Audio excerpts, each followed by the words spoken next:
Good day, dear listeners. It's Steve Prida here with the Management Blueprint podcast, and my guest today is Nelson Nigel, the founder and CEO of Kidmoto Technologies, the Uber of kid car seat rides. Hey, Nelson, welcome to the show. I don't know if I gave you the right kind of introduction, but this is how I surmise your business. Oh, beautiful, beautiful. Thanks for having me on, Steve. I'm so excited to be here, just to be on your show. Yeah, it's good to have you, Nelson. So tell me a little bit about how did you become an entrepreneur and what is your personal vibe, your personal mission that drives you to jump out of bed every morning? Steve, I feel like I've been an entrepreneur all my life. It's something that's part of me. And I'm just so excited about doing something on my own, about creating new products, doing something good. And I think I've had one real job in my life, like working for a company. I think that was like right out of college, but after that, it was like all, you know, forget about it. And Mhm. me personally, I just want to be myself. I just want to live my life, be myself on my own terms. Okay. Well, you definitely look the part. You are a very unique personality, and I appreciate that. We get sometimes some very conventional boomers on this podcast, if I may say. They all look gray-haired and stodgy and middle-aged and like myself. And it's great to have a refreshing face, someone who looks at the world differently and looks different. So tell me about this Kidmoto business idea because it looks very interesting in the sense that who would think of car seats being a business and there's enough of a market for this, and so how did it come about, and why did you think it would work? This was a long shot, and I saw a need in the market. Honestly, I saw a need in the market. I knew it was scalable. I saw that everyone in the industry refrained from providing child car seats, and I thought to myself, well, hey, let's only do this. So this is like kind of like saying, hey, yeah, you're doing something that's like, let's go to the moon. Right? Something that's like seemingly impossible because it's no one thought about it, and now we're in 52 cities. We are raising capital. We are expanding our product. It's like whoa. So Uh, how does it work? I, So Nelson, tell me, how do people use this service? So they just call, is there a special app where they can call a car with a child seat, or they order the child seat that gets delivered? So how does that service even work? it's a mobile app, and parents traveling with children will have downloaded at some point, and they can request a ride to and from the airport, to and from the cruise line, with pre-installed child car seats. So now the basic idea is, hey, we are professionals. Our drivers pre-harness the car seats, meaning they put the belts accordingly to the child's size, and pre-install the car seats, meaning they install the car seat inside of the vehicle, and therefore the parent doesn't have to do that when the parent is traveling. Normally, parents are traveling with the child car seat, and when they get to the airport, they have to lug it around with them. And when they get to their destination, they either rent a car or a ride service, and they have to install the car seat themselves. And it's like installing a car seat is like rocket science sometimes. So we solved An that instance. problem, and now Yeah. yeah, so we say ditch the car seats when you're flying with a baby. It makes life so much easier. So, are these Uber drivers and Lyft drivers who offer this as a special add-on? How do you connect with the drivers? Okay, so they're not Uber drivers and Lyft drivers because uh, our drivers are commercial drivers. They're professional chauffeurs, and they provide executive type of vehicles, more of the black cars. Mhm. And this is what they do for a living. So they're like commercially insured and commercially registered. So, and we do due diligence on them, background searches, and all the training, etc. So they're professionals at what they do, and this is what they do on a daily basis. And is it like difficult to hitch a ride like that with a car seat? Is Because when I go to the airport, I can call an Uber in 5 to 10 minutes. I'll have an Uber. Is it comparable, or do you have to pre-book them before you travel? How does it work? This is all pre-booked, and generally, when you're flying with a baby, you don't want any unforeseen circumstances, or you don't want to really do it on the fly. You're pre-booking it weeks in advance. Same way you're booking a vacation. So you're booking your ride to and from the airport, and you want to have that assurance that, hey, there's a car coming with a child car seat, and now you can get rid of that hassle of lugging a car seat around with you everywhere around the airports. Yeah. Okay, that's great. That's great. So let's talk about how you put this business together, because it sounds like really it does sound like a long shot, although most revolutionary businesses are a long shot and eventually they turn out to be great. And you actually have a concept that you shared with me, which I found fascinating, which is the business is a puzzle. And you talked about 100 puzzle businesses and 20,000 puzzle piece businesses. Yes. So tell me about how does Kidmoto became a puzzle, and how did you solve it, and are you solving it with fewer puzzles and more puzzles, and how does your concept work with the example of your business? Okay. I'm glad you brought this up, Steve. And here's how to look at it. It's all in your vision. The way I see a business and putting a business together is like putting a puzzle together, a jigsaw puzzle. And you want to have a bird eye view of that jigsaw puzzle. So you need to look from the top down. You can't be looking from the bottom up, because if you're one piece out of 10 pieces in a 10-piece puzzle and you're looking up, how would you ever know what other 9 pieces are unless you're like doing that for 10, 20 years? But if you have a bird eye view of what that puzzle looks like say you're looking at the box of the puzzle, I'm buying for my child a 10-piece puzzle or a 100-piece puzzle, you know exactly what it looks like. So you know exactly, you have a great idea of like where the corner pieces go, where all the pieces go, right? Vision, right? That's the vision. So when you have this bird eye view, Steve, now you can envision putting this puzzle together. And the better you get at putting puzzles together, the more pieces you see. So you start off at 10, you do a 50, you do 100. Before you know it, you're so good, you do a 20,000 piece puzzle, and you can see where everything goes. And that's building a business. Building a puzzle. That's how I see it. And the better you get at it, forget about it.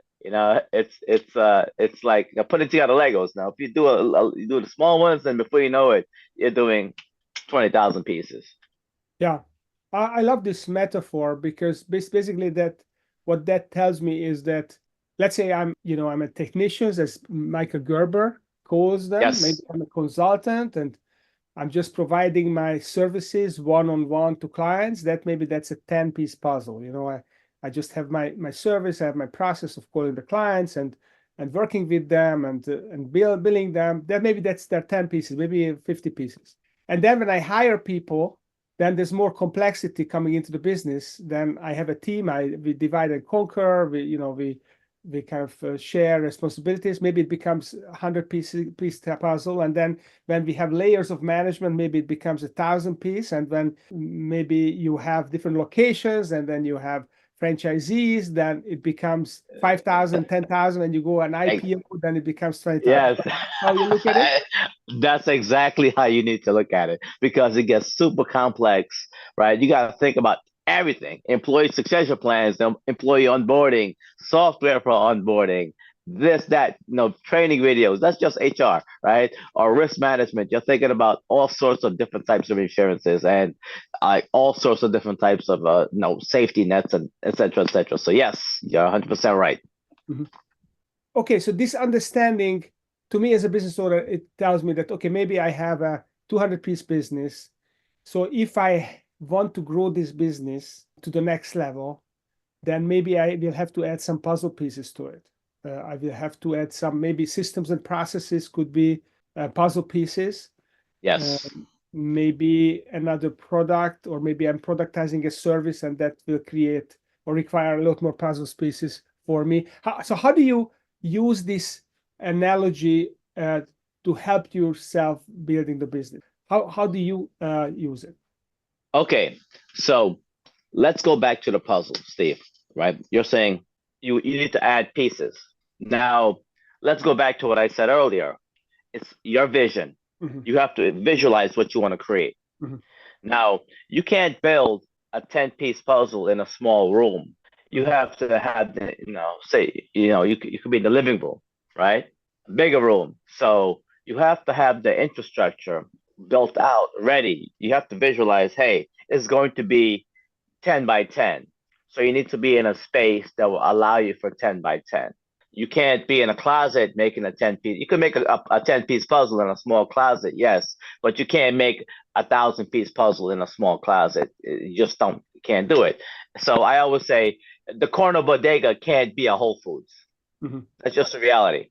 The corner bodega is just a small store in the corner. It can never become Whole Foods, which will just go in and buy out the entire block, and Mm-hmm. then they build out, right? Mm-hmm. So that initial vision of building a 10-piece puzzle starts with your foundation, and you must plan for it, because what if you start off in a closet, then you realize that, hey, I've outgrown my business, but I have nowhere to go because I just built this puzzle in the closet. I can't move it to the living room because I'm going to ruin the puzzle.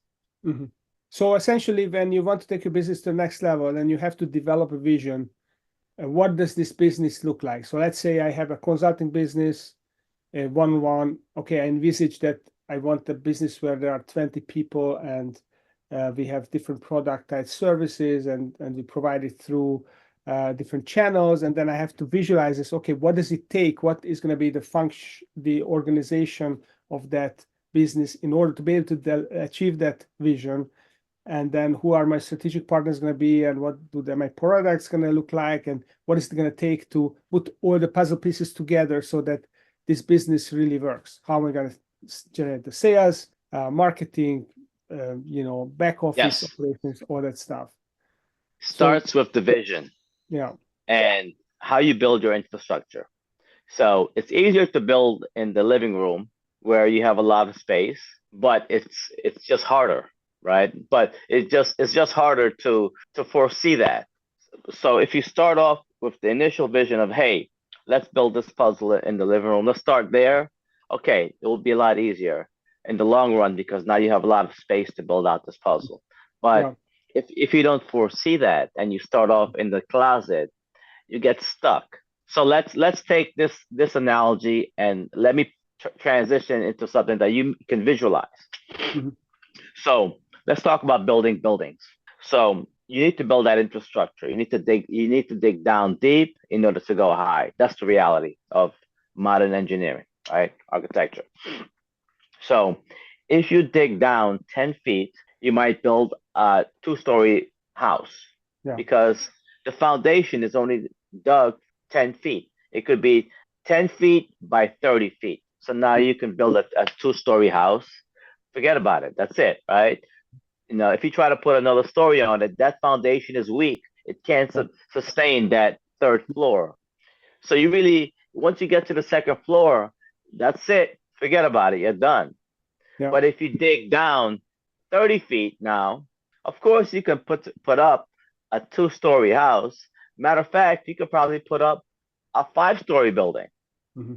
right? But that foundation was dug deep enough, so in the long run you can go high. Yeah. But say you get on the fifth floor now, and you say, "Wait, I want to go up higher. Let's go to the 10th. Let's go up to five more stories." But guess what? That foundation wasn't dug that deep Mm-hmm. to sustain a 10-story building, So and I you have really to. can't go back down. So I would have to bring the whole house down and start from scratch. Again, kind of like moving that puzzle from the closet to the living room, you have to bring it down. Yeah. So if you start, with that initial concept, the vision, think about being like an architect. The architect draws those plans out. So architect says, listen, if you want to build Burj Dubai, you have to go down 225 feet, which is what happened. If you want to build a 50-story building, you have to go down 75 feet. The architect sees that, right? But when you're building your business, you are your own architect. There is no architect but you. So you have to visualize and see that building, that business or building before you build it.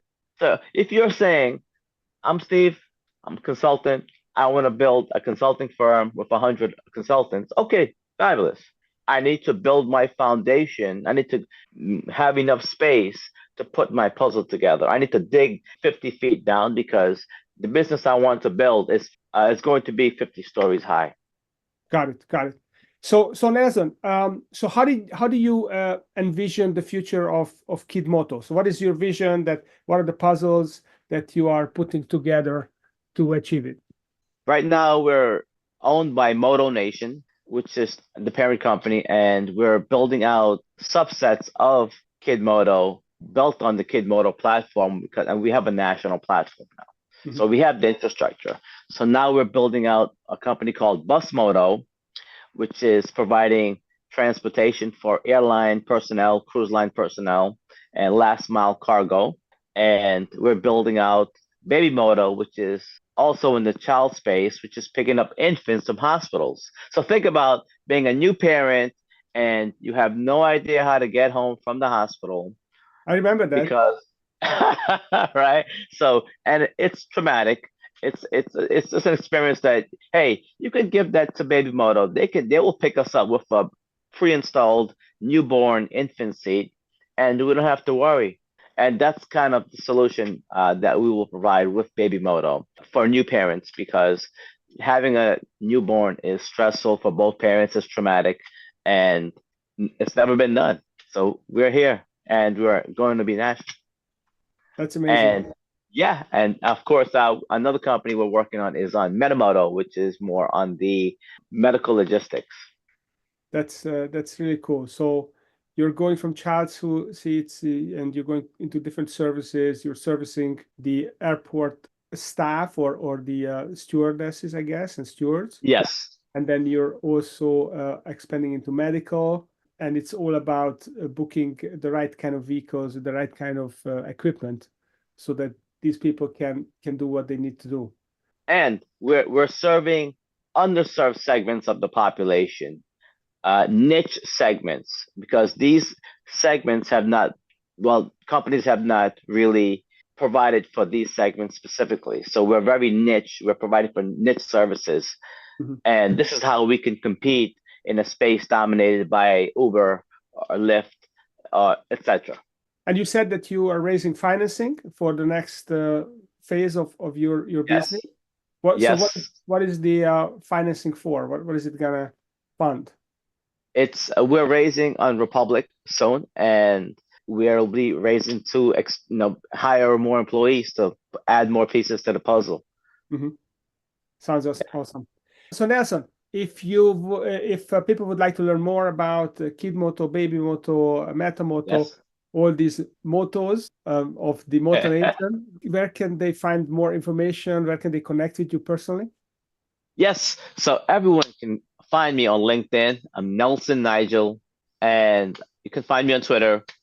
And the URL is motonation.us and also kidmoto.taxi. So kidmoto.taxi. I love that you Yes. use taxi. I mean, now Uber is taking over kind of as a synonym of taxi, but for my generation, it's still a taxi that you're hitching when you want to get somewhere. So love it, Kidmoto.taxi.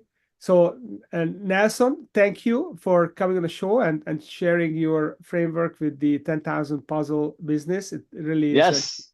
good way to think about it. Begin with the end of mind, start with your vision, and make sure you're not building your business in the closet. Take it to the Yes. living room or take it to maybe outside at Outside the door.